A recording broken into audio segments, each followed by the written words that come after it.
ڈیرو ترنو او قدرمندو عزت مندو مسلمانان ورونو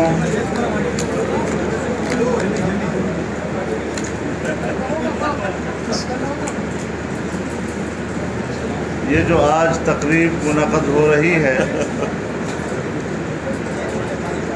اس لحاظ سے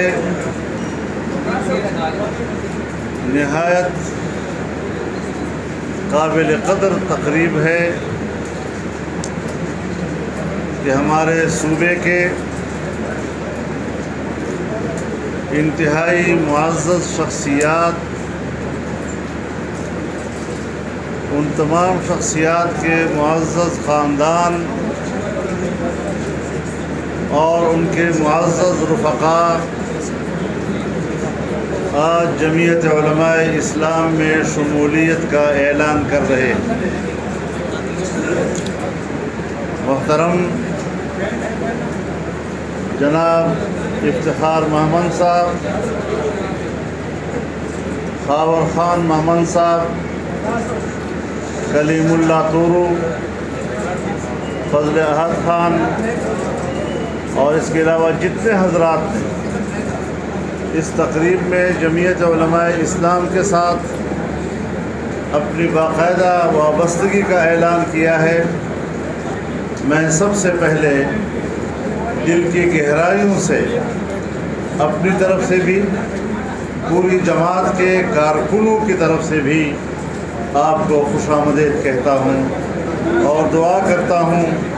کہ اللہ رب العزت آپ کے اس فیصلے کو مبارک فرمائے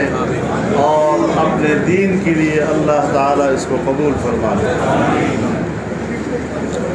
میرے محترم دوستو، یہ فیصلہ انہوں نے ایسے حالات میں کیا ہے جہاں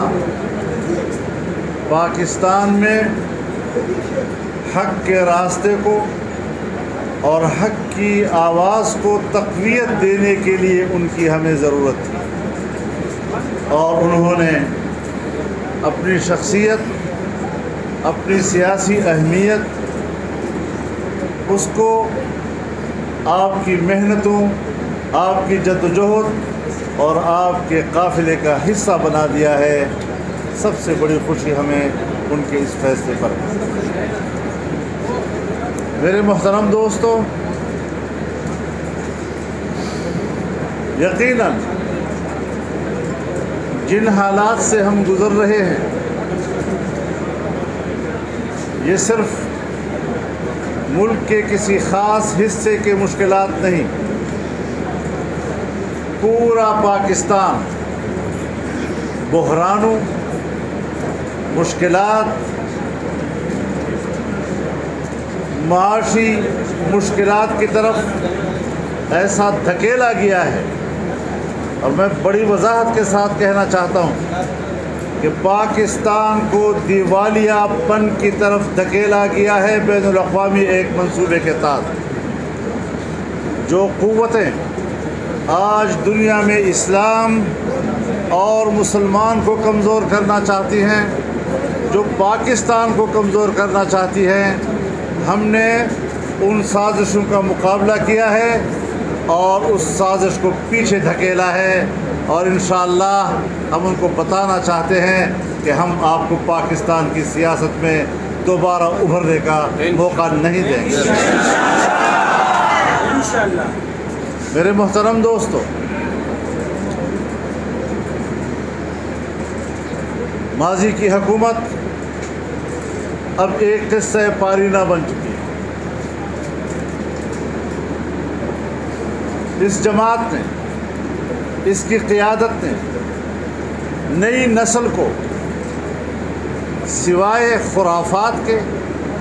سوائے گالیوں کے اور سوائے بدتمیزی کے اور کوئی درس نہیں دیا۔ ان کی تربیت گاہ میں ہماری نئی نسل کو یہی کچھ ملا ہے، اس کے علاوہ کچھ بھی نہیں۔ لیکن میں آپ کو ایک بات بتا دینا چاہتا ہوں، علماء کرام بیٹھے ہوئے ہیں، علماء کرام کی موجودگی میں عرض کرنا چاہتا ہوں کہ جناب رسول اللہ صلی اللہ علیہ وسلم کے عہد مبارک کی پوری تاریخ، آپ کا ایک ایک قول، آپ کا ایک ایک اٹھنا اور بیٹھنا، آپ کا ایک ایک فرمان، صحابہ کرام کی روایتیں سب ہم تک پہنچی ہے، کوئی رہی نہیں۔ دو باتیں رہ گئی ہیں، ایک یہ کہ اس دور کی کوئی گالی امت کو منتقل نہیں ہوئی، اور دوسرا یہ کہ منافقین کی کوئی روایت آج امت کے پاس موجود نہیں۔ ٹھیک ہے نا؟ تو انشاءاللہ یہ میں اس لیے کہہ رہا ہوں، آپ کو تاریخ اور شریعت کے حوالے سے ان کا مستقبل معلوم ہونا چاہیے کہ نہ ان کی گالیاں تاریخ میں رہیں گی، اور نہ ان کا منافقانہ کردار،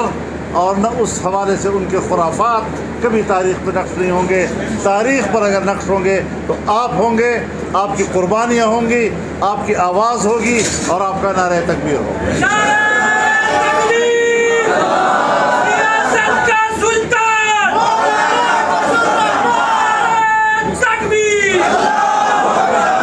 یہ کچھ چیزیں ہمارے